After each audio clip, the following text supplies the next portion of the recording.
The clients who come to me looking for renovation work are going to come to me in all kinds of different stages. They're going to have basic plans, they're going to have a wonderful idea, or they're going to have detailed plans. They might have detailed plans from an architect like Mark.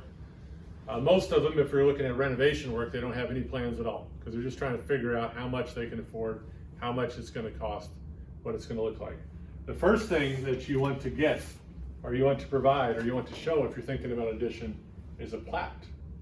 Now, I should have quizzed you and asked you if you knew what a Platt was, but I just showed you. P-L-A-T-T? P-L-A-T-T. You can call it a survey, a Platt, or whatever you like to call it. But this shows the footprint of the house on the property.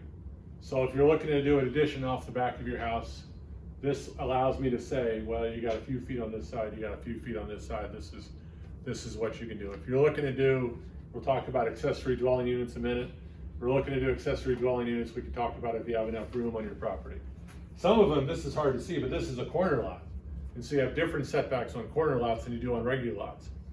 But the secret is that in Arlington County, the zoning regulations were only put in 1950 something.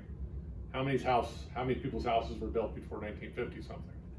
So there's a whole group of houses out there that are put on that piece of property before the zoning was put in effect.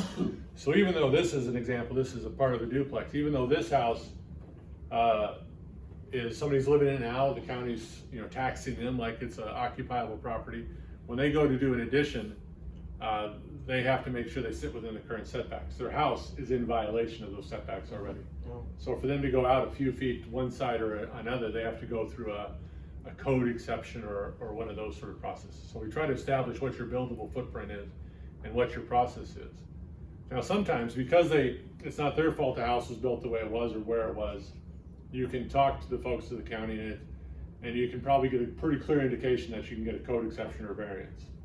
But they only have their variance hearings once every so many times and those sort of things. So it extenuates the process of the renovation work.